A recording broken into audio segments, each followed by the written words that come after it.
dia, irmãos. Então, hoje estaremos estudando sobre a vida de John Knox, que viveu ali de 1514 a 1572, dentro do contexto da reforma na Escócia. Então, quais são os objetivos da nossa aula de hoje? Em primeiro lugar, conhecer os antecedentes religiosos e políticos da época da reforma protestante na Escócia e também conhecer a história de John Knox, que foi o fundador do presbiterianismo. Então, para atingir esses objetivos, a gente vai seguir o seguinte sumário: a reforma na Escócia, alguns antecedentes religiosos, a relação política existente entre os países envolvidos e, a seguir, vamos falar um pouco sobre a biografia de John Knox. Então, com relação aos antecedentes religiosos na Escócia. Então, veja, os Lollardos, que eram discípulos de John Wycliffe, e os Hussitas, que eram discípulos de John Huss, que são pré-reformadores, eles haviam proclamado o Evangelho de Cristo na Escócia desde finais do século XIV. Então já existia uma influência ali, digamos assim, protestante na Escócia, que remetia ao século XIV. Também os ensinos de Martinho Lutero sobre a justificação somente pela fé, eles estavam entrando na Escócia por meio dos seus livros e panfletos. Aqui nós vemos a influência da obra de Martinho Lutero, não só no continente da Alemanha, mas também na ilha ali da Grã-Bretanha. Também a sola escritura e o evangelho reformado, eles estavam penetrando nas universidades do reino. Então começava-se a chegar esse ensino, essa doutrina nas universidades do reino da Escócia. Então esses são alguns dos antecedentes religiosos que é importante conhecermos. Com relação à relação política, então nós vamos ver aqui ao longo da nossa aula uma estreita relação entre a Escócia, Inglaterra e França. Então aqui um mapinha da Europa e da Grã-Bretanha aqui no século XVI. Aqui ao norte nós temos o Reino da Escócia, aqui embaixo a Inglaterra, e aqui no continente nós temos a França e também aqui temos a Espanha, que também vai ser importante nesse contexto. Tá? Então veja, o Reino da Escócia, ao norte da Inglaterra, como nós vemos ali no mapa, ele seguia tradicionalmente a política de aliar-se à França. E o porquê desse aliar-se à França? Porque ele queria resistir aos ingleses, porque os ingleses eles entendiam apoderar-se de seus territórios.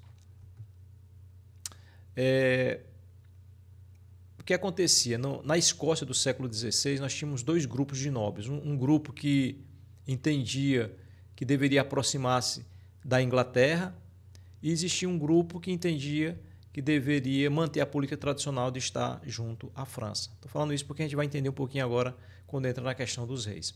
Então, em 1502, Jaime IV da Escócia, ele casa-se com Maria Tudor.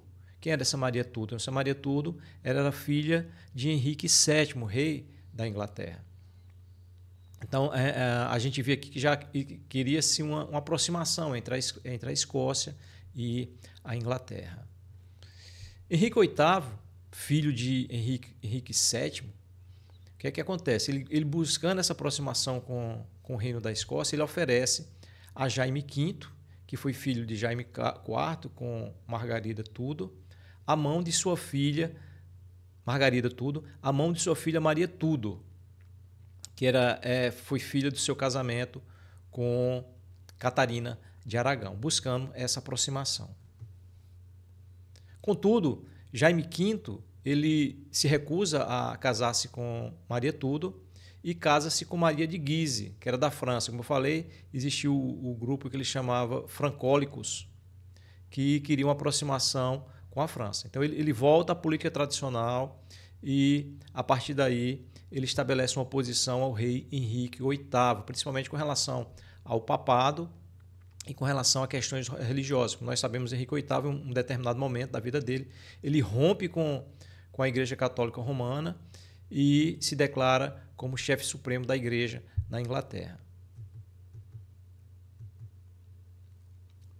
Então, a relação entre Jaime V e Henrique VIII, como eu acabei de falar já, ela entra em conflito, como eu falei já, por causa da questão do Papa e com relação à reforma eclesiástica. É importante ressaltar que a religião predominante ali na Escócia era o catolicismo romano. Tá? Jaime V ele morre em 1542 e sua filha, Maria Sturdy, ela tinha 1 semana de vida. Então, o que acontece? Ela é mandada para a França, como ela era muito jovem, e quem fica, digamos assim, como rainha regente lá é sua mãe, Maria de Guise. Nós iremos entrar mais em detalhes mais na frente. Como eu falei, na Escócia, o que predominava era o catolicismo romano. E existia um arcebispo chamado David Beaton. Ele era arcebispo de Santo André. E esse homem ele tem como política perseguir os protestantes que existiam na Escócia nesse tempo. Essa aqui é uma foto desse bispo, arcebispo David Beaton. E David Beaton, ele decidido apagar o surto crescente da reforma, ele influi de forma determinada na execução da selvagem lei do parlamento contra as condenáveis opiniões contrárias à fé e às leis da Santa Igreja. Então ele se foi um homem, digamos assim, foi o algoz dos protestantes ali no reino da Escócia, no início do século XVI. Só para os irmãos terem uma ideia, em 26 de janeiro de 1544, esse arcebispo Beaton, ele ordena que 4 homens fossem enforcados, e não somente isso, ele prende a esposa de um desses homens. E a razão pela qual ele manda prender esses 4 homens, para os irmãos terem uma ideia da crueldade desse arcebispo, era que esses 4 homens eles não guardaram a quaresma e eles se recusaram a orar aos santos. Esse foi o motivo pelo qual eles foram enforcados. Era realmente um tempo de crueldade. E não satisfeito com isso, uma das mulheres desses homens, eles também a condenam, né, a ser afogada publicamente. Por quê? Qual a razão? Porque essa mulher ela recusou, ao invés de orar a Maria, ela invoca o nome do Senhor Jesus durante o seu parto. E essa mulher é condenada a morrer afogada publicamente. Esse era o nível, né, da política religiosa na época do século XVI. Realmente a perseguição aos protestantes ela não foi uma coisa simples, mas esse era o espírito da época. Como os irmãos veem, eu procurei traçar uma linha do tempo para a gente ir trabalhando, né, essa reforma na Escócia e mais na frente a vida de John Knox.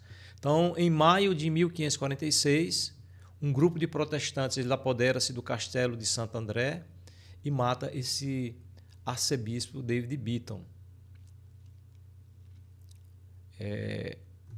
Esse aqui é o castelo de Santo André, na Escócia, que vai ser palco de muitos acontecimentos ali, não só na reforma na Escócia, mas também na vida de John Knox. John Knox entra em cena. Então, agora, trazendo um pouquinho, depois de trazermos um pouco o contexto da época da reforma na Escócia, a gente vai falar agora um pouco sobre John Knox, que é o fundador do presbiterianismo. Então, com relação ao início da sua vida, não se tem muita informação, não há escritos, os historiadores não encontram muita coisa sobre o início da vida de John Knox. Ele nasceu, há um consenso que ele nasceu, não se sabe nem exatamente o ano que ele nasceu, mas há um consenso que ele nasceu entre 1505 e 1514 na cidade de Haddington, a leste de Edimburgo, na Escócia. Aqui é uma foto da cidade de Edimburgo, aliás, de Haddington. John Knox era de uma família de simples operários. Ele estuda teologia, não se sabe exatamente onde ele estudou teologia, e ele foi ordenado sacerdote antes de 1540. Uma coisa interessante desses reformadores é que quase todos eles eram sacerdotes católicos. Eles vinham da Igreja Católica, mas que viram na Igreja que tinha se distanciado do que a palavra ela ordenava. Por isso eles queriam a reforma, né, da Igreja. Quanto à sua conversão, alguns defendem que ele se converteu pela pregação do Frade Thomas Guilliam em 1543. Ou seja, mais ou menos 3 anos após ele ser ordenado sacerdote. E os próximos anos de John Knox eles foram silenciosos. Vamos dar sequência aqui. E aí ele surge como guarda-costa do intrépido pregador George Wishart. Então, George Wishart também podemos dizer assim que foi um reformador na Escócia que antecedeu a John Knox, e foi um grande pregador que percorria toda a Escócia proclamando, né, as verdades do Evangelho. Então, John Knox ele se torna guarda-costa desse intrépido pregador George Wishart. Nós já vimos as razões pelas quais era necessário, na época, verdadeiramente as pessoas buscarem a sua proteção. Então, Wishart ele foi preso pelo agente de Beaton. Ele foi lançado no calabouço do Castelo de Santo André e depois de julgado e condenado à morte pela fogueira, em 1º de março de 1546. Knox, ele, além de ser guarda-costas de George Wishart, ele também era tutor dos filhos dos nobres que conspiravam a favor do protestantismo. Eu já falei aqui desde o início que existiam 2 grupos, né? Existia um grupo a favor de nobres, a favor da causa protestante, e existia um grupo que desejava permanecer ali com o catolicismo romano. E John Knox ele era tutor de alguns filhos desse grupo de nobres que era a favor do protestantismo. Então, no decurso de sua tutoria, Knox ele desenvolve um catecismo informal, baseado na Escritura. E ele começa também a esses jovens a ensinar o livro de João.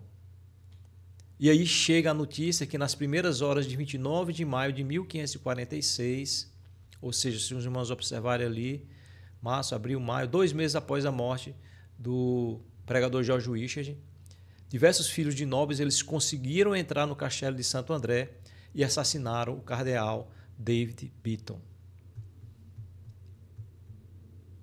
E aí, quando os protestantes eles se apoderam de Santo André, John Knox ele recebe ordens para ir para o castelo com os jovens que estavam sobre o seu cuidado. E aí, quando John Knox ele chega a Santo André, Knox se viu cada vez mais envolvido nos acontecimentos que sacudiam a Escócia. E, contra a sua vontade, foi feito pregador da comunidade protestante.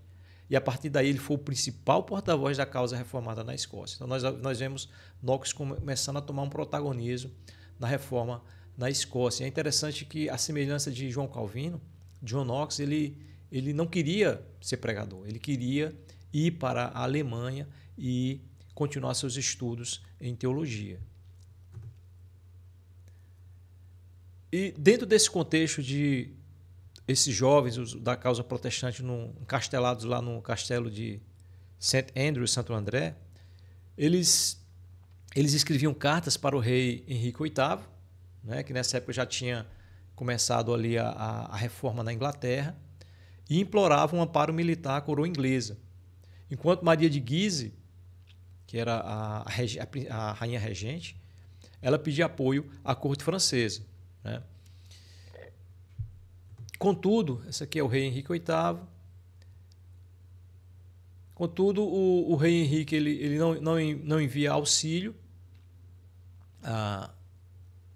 aos jovens que estão encastelados ali no castelo de Santo André.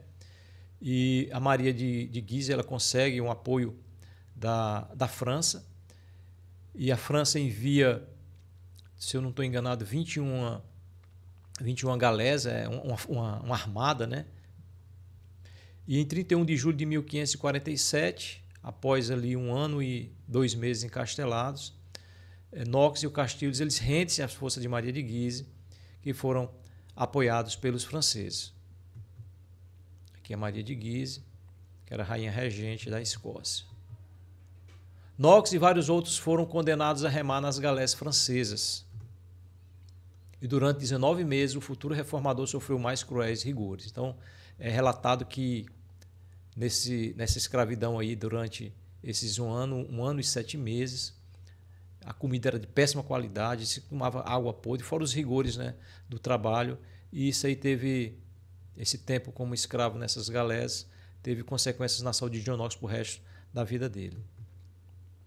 E por fim, no começo de 1547, morre Henrique VIII e seu único filho foi coroado como Eduardo VI. Esse Eduardo VI ele é filho do terceiro casamento de Henrique VIII, que teve 7 mulheres, né? O rei da Inglaterra.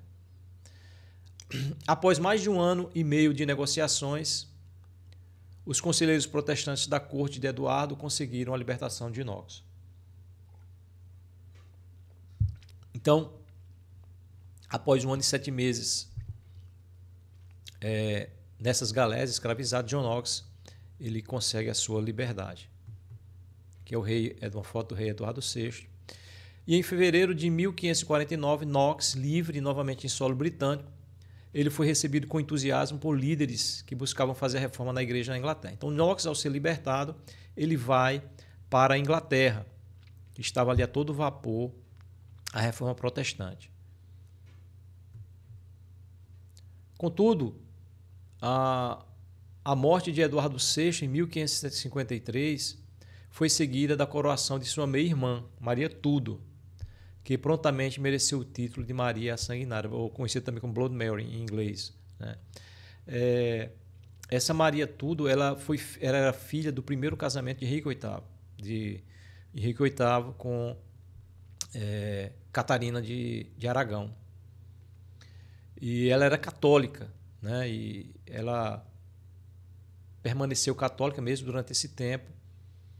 E uma das primeiras coisas que ela fez foi restituiu o reino de Inglaterra ao Papa, né?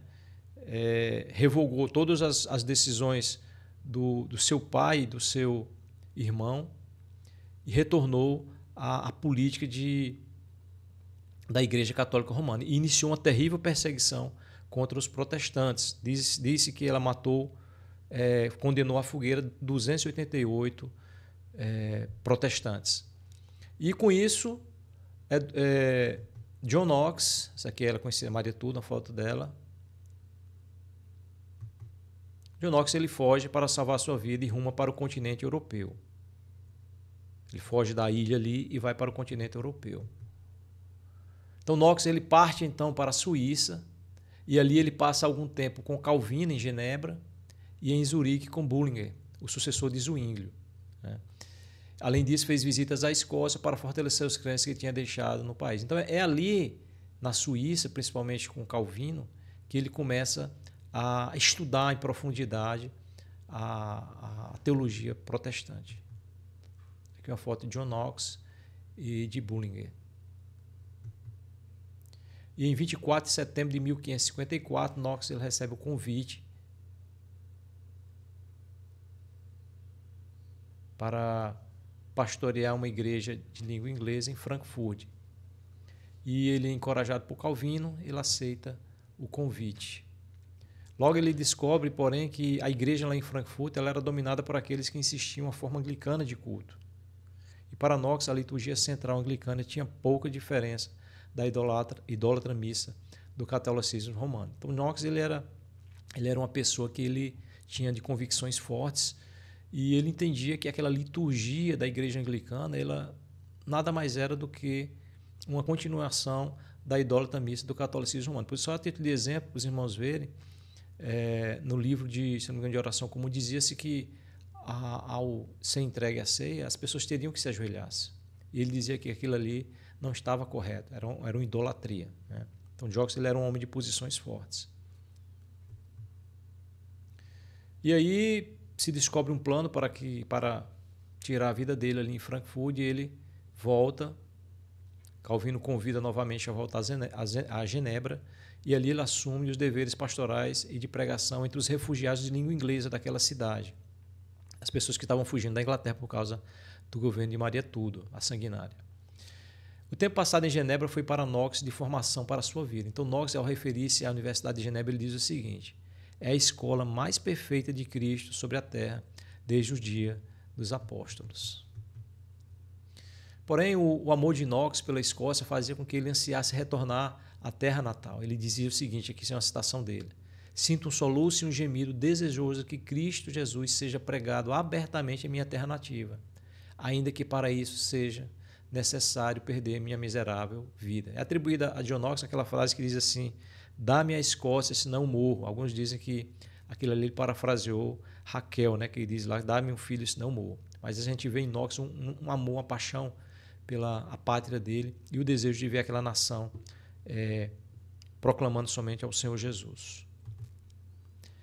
E em 1555, quando os nobres escoceses imploraram que Knox voltasse à Escócia, ainda que fosse perigoso, Knox ele volta para a sua terra e começa a pregar abertamente. Então Knox ele percorre a Escócia, pregando o evangelho da graça e somente as Escrituras, somente Jesus Cristo.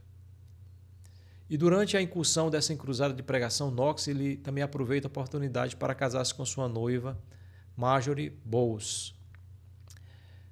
Quanto mais o clero e a rainha católica condenavam sua pregação, maior apoio recebeu da Escócia.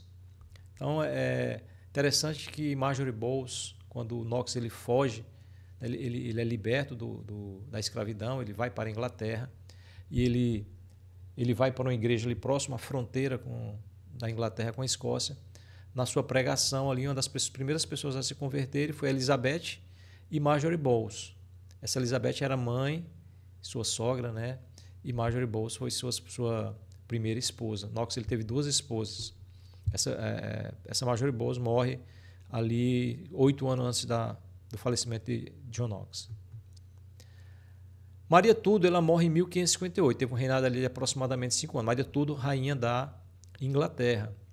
E aí ela foi sucedida por sua meia-irmã Elizabeth. Elizabeth ela é filha do 2º casamento do rei Henrique VIII, de seu casamento com Ana Bolena, bem conhecida aí na história. Essa aqui é uma foto da rainha Elizabeth, reinou quase meio século. O que acontece é que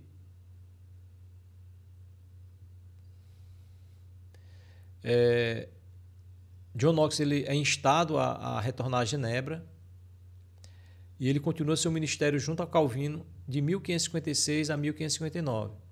Foi o tempo em que ele escreveu intempestivamente o livro Primeiro Toque de Clarim contra o monstruoso regime de mulheres em 1558, uma crítica contundente à tirania feminina. Então, John Knox ele é conhecido também na história como misógino, né, por ter escrito esse livro, justamente por causa do governo, digamos ali, sanguinário de Maria Tudor na Inglaterra. E essa época que ele escreveu esse livro, governava a Escócia a regente Maria de Lorena, na Inglaterra Maria Tudor, a sanguinária, e na França Catarina de Médici. Porém, o livro ele aparece num momento não muito bom, pois apenas começava a circular na Inglaterra quando Maria Tudor morre, como eu mostrei no slide anterior, e Elizabeth lhe sucede. Essa Elizabeth ela era protestante. E por causa desse livro, apesar dele ter escrito contra principalmente Maria Tudor, isso dificultou a aliança natural que deveria ter existido entre o príncipe, entre Elizabeth, a rainha, e John Knox por causa desse livro. E aí, em 1559, Knox foi chamado pelos senhores da congregação, a nobreza de tendências reformadas da Escócia. Sempre falo desde o início que existiam 2 grupos, um de tendência reformada e um de tendência católica. E Knox ele parte para sua terra natal, onde a rainha regente montava suas defesas. Então sempre existiu essa disputa ali na Escócia. A regente da Escócia ela pediu e obteve tropas da França para esmagar os senhores da congregação. E aí o que acontece? Os protestantes eles apelaram repetidamente para a Inglaterra. Knox, que havia regressado pouco antes, ele sustentava os protestantes com seus sermões e a força de sua convicção. E aí, como resultado de tudo isso, no verão de 1559, antes disso, o que acontece? A França manda tropa, a rainha Elizabeth também manda tropa, e diante do que poderia acontecer ali, eles entram num acordo. Então as tropas francesas eles deixam, tanto da França como da Inglaterra, deixam a Escócia e deixam que o próprio povo ali da Escócia decida os rumos, né, que terão que tomar. E aí, como resultado, o verão de 1559 viu um reavivamento extraordinário espalhar-se por toda a Escócia. Então, as pregações de John Knox, né, anteriormente de George Wishart, elas tiveram um impacto grande ali e o povo começou a receber o Evangelho e acontece um reavivamento por causa da obra desses homens de Deus. E aí, por fim, no começo de 1560, como eu já falei anteriormente aqui, Elizabeth decidiu enviar tropas à Escócia.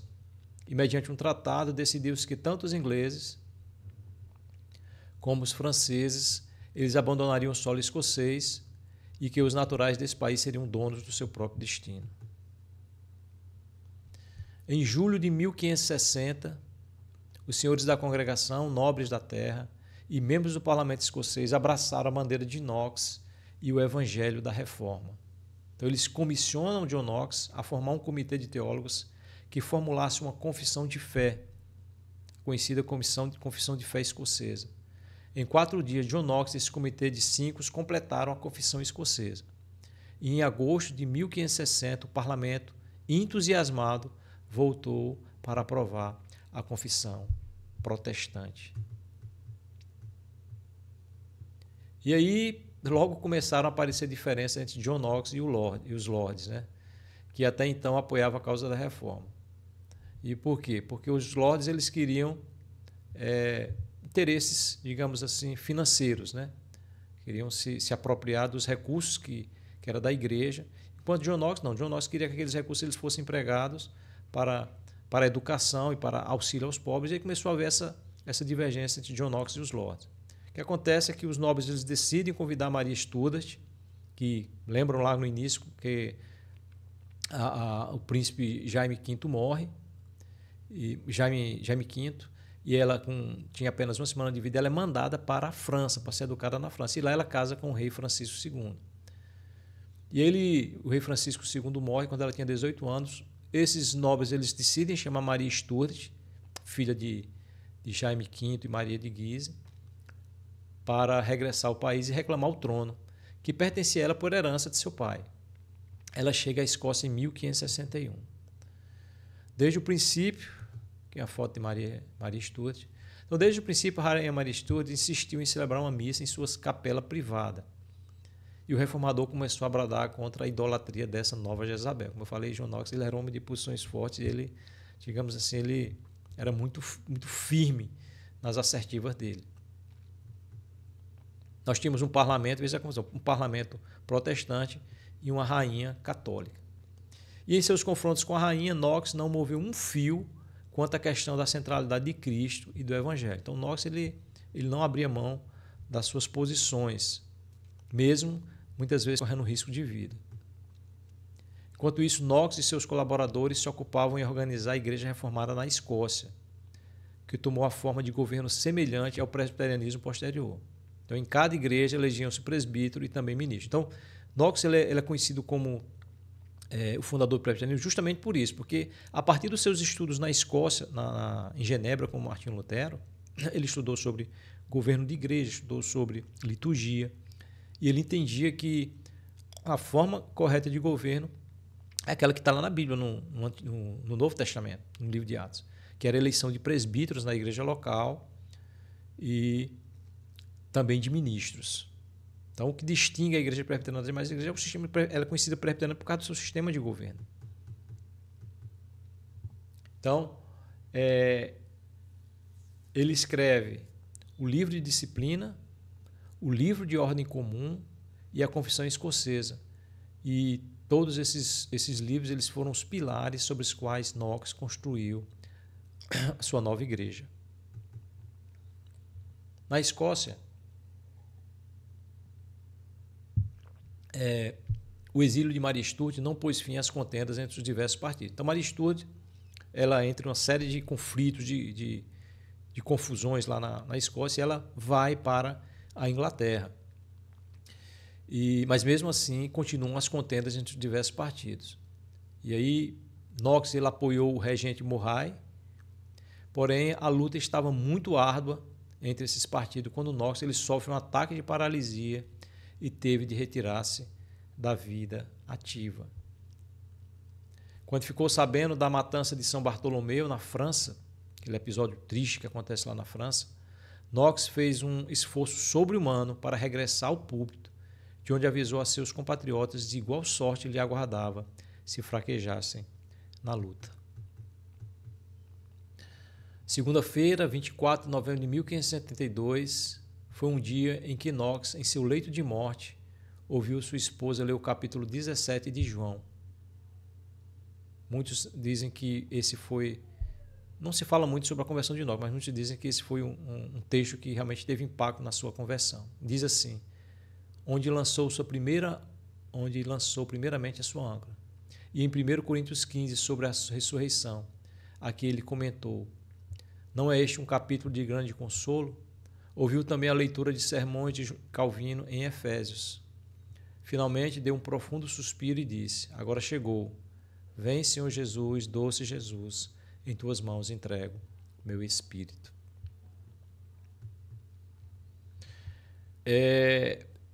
O regente Conde de Morton, ele é citado por diversas vezes como tendo dito a sepultura de John Knox. No seu sepultamento ele diz assim: aqui jaz alguém que em toda a sua vida jamais temeu a face do homem.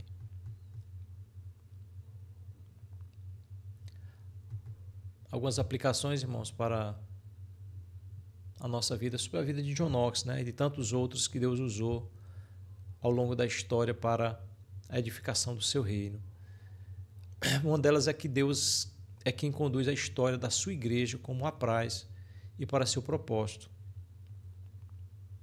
E uma segunda é que Deus sempre levanta homens e mulheres fiéis, mesmo sendo imperfeitos, para que o seu reino prospere.